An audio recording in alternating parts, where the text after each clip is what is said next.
जब इंद्रप्रस्थ में राजसूय यज्ञ हुआ, पांडवों ने राजसूय यज्ञ किया, तो उस समय सबने अपने अपने मन के अनुसार सेवा ले ली। दुर्योधन और कर्ण को सेवा मिली।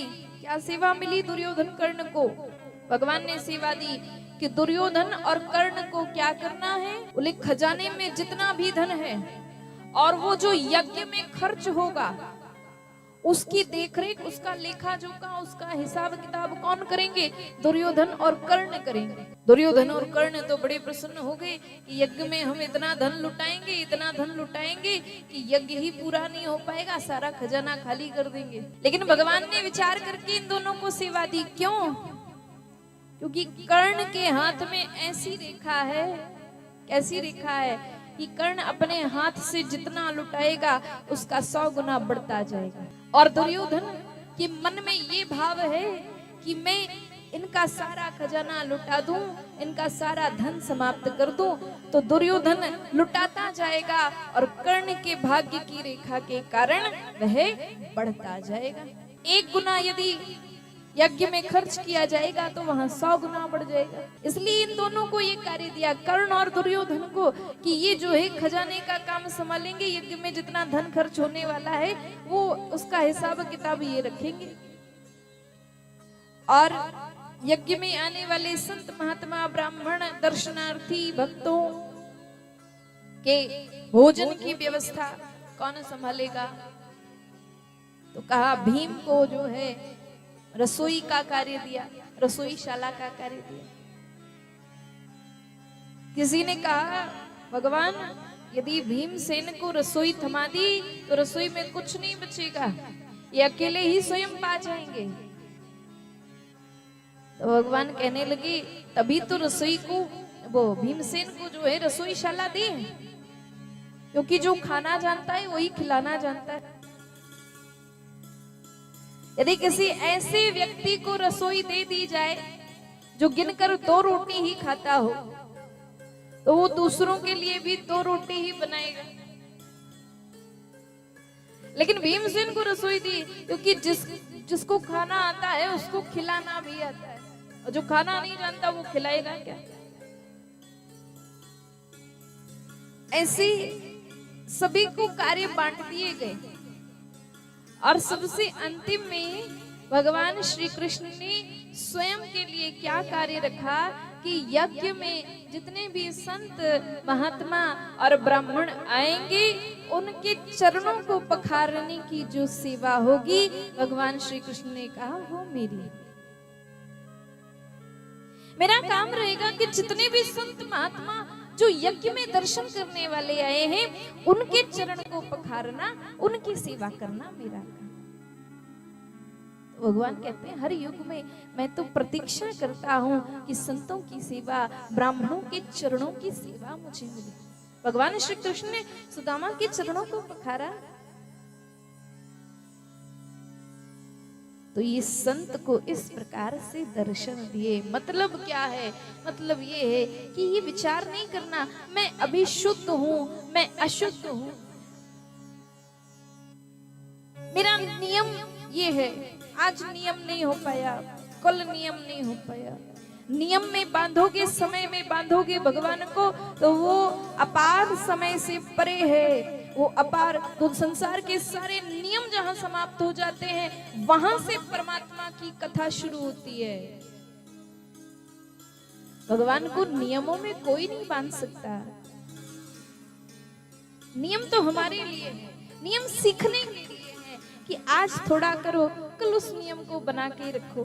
क्योंकि हम सभी कुछ करते नहीं है, लेकिन नियम बना लेंगे। आदत बनाने के लिए थोड़ा सा कुछ से प्रारंभ किया जाए। भगवान नियम के बंधन में नहीं है, नियम से बंधे हुए नहीं है। संसार के सारे नियम और अनुबंध जहां समाप्त हो जाते हैं वहां जाकर परमात्मा के कार्य प्रारंभ होते हैं। तो क्या करना है? इस संत जी की कथा क्यों सुनाई? कहा कि उस समय भी अशुद्ध शरीर की अवस्था में भी भगवान का भजन नहीं रुकना, क्योंकि ये विचार कर लेना अभी मैं शुद्ध नहीं हूं, अभी कल मैं भजन कर लूंगा। लेकिन कल तक यदि प्राण निकल गए तो हमारे पास तो समय ही नहीं है, कब भजन करेंगे? कब नाम लेंगे, कब कथा श्रवण करेंगे। इसलिए जो करना है आज अभी। और जितने भी स्तोत्र हैं, जितने भी चालीसा हैं, जितने भी पाठ हैं, उनमें एक अंतिम लाइन लिखी होती है कि जो यह करे। श्री दुर्गा सप्तशती में भी जब दुर्गा कवच का पाठ करते हैं तो अंतिम में लिखा रहता है कि जो भी इसको पाठ को करेगा, त्रिकाल संध्या में 3 बार, दिन में 3 बार त्रिकाल संध्या में जो दुर्गा कवच का पाठ करते हैं, जहां जहां जाते हैं उनकी वह इच्छा पूर्ण होती है। यम यम चिंतते कामम प्राप्नोति निश्चितम।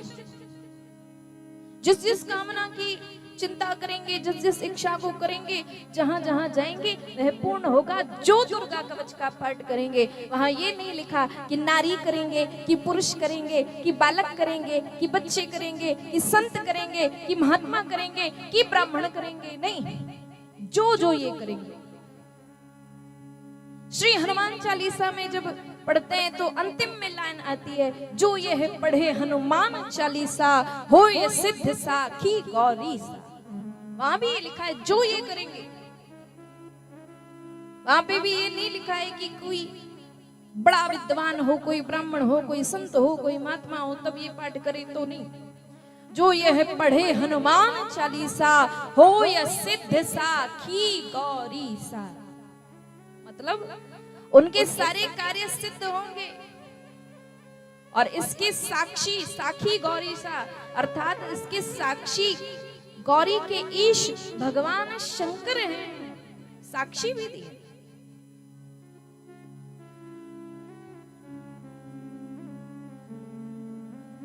तो ये जो विचार करते हैं ना बार बार, अब नहीं अब करेंगे, अब नहीं अब करेंगे, अब नहीं, अभी करना है, इसी क्षण करना है, जब परमात्मा का नाम आ जाए। और भगवान के नाम के लिए तो कहा किसी भी परिस्थिति में करिए।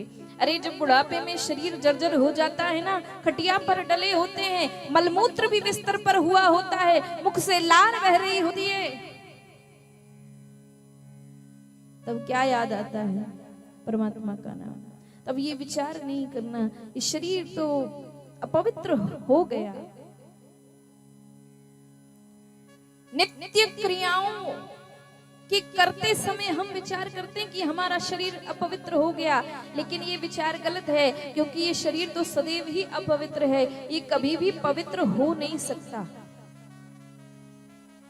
शरीर की पवित्रता कभी नहीं होगी, क्योंकि जो हड्डी मांस मलमूत्र चर्म से बना हुआ है, मलमूत्र को बनाने की ये मशीन है, दिन रात इसमें बन रहा है। अभी त्याग करके आएंगे, पुनः वह निर्माण हो रहा है शरीर में, उसको कहां ले जाओगे?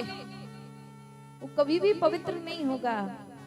पवित्र यदि अपवित्र या और पवित्र कभी होता है कुछ, तो वो है मन।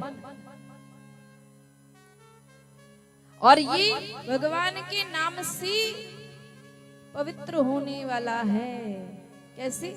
जब कोई भी पूजन करते, पाठ करते तो क्या कहते हैं? ओम केशवाय नमः, ओम माधवाय नमः, ओम गोविंदाय नमः।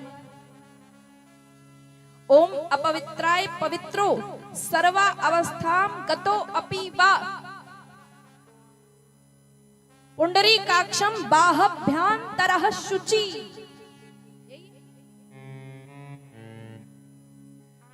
केशवाय नमः, भगवान केशव को नमस्कार है, माधव को नमस्कार है, गोविंद भगवान को नमस्कार है। भगवान का नाम 3 बार लेने से, केवल 3 बार गोविंद का नाम लेने से, भगवान का नाम लेने से क्या होगा? श्री नारायणाय नमः। क्या होगा? अपवित्राय पवित्रो, मैं अपवित्र हूं, मैं पवित्र हो जाऊं। बाहभ्यांतरः, बाहर से भी और अंदर से भी, मतलब शरीर से भी और मन से भी। बाहभ्यांतरः शुचि, शुद्ध हो जाऊं। तो इस मंत्र में कहा गया है कि भगवान के 3 बार नाम लेने से और जल का आचमन करने से वह मनुष्य जो है अंदर से और बाहर से किसी भी परिस्थिति में हो वो शुद्ध हो जाता है। और जल से शुद्ध ना हो रहे हो तो गंगा जल ले लो, नर्मदा जल ले लो, और उससे भी शुद्धि ना हो रही हो तो पंचगव्य ले लो। पंचगव्य के प्राशन से बाह्याभ्यंतर शुचि, अंदर बाहर दोनों की शुद्धि हो जाती है। अन्यथा इस संसार में कोई तत्व नहीं है जो शरीर को शुद्ध कर सके, केवल और केवल परमात्मा का नाम है। भगवान का नाम लेने से शरीर और मन दोनों शुद्ध हो जाते हैं। तो इसको लेने के लिए कभी विचार नहीं करना, अभी नहीं, कभी नहीं, चलने दो, अनवरत चलने दो, जब याद आ जाए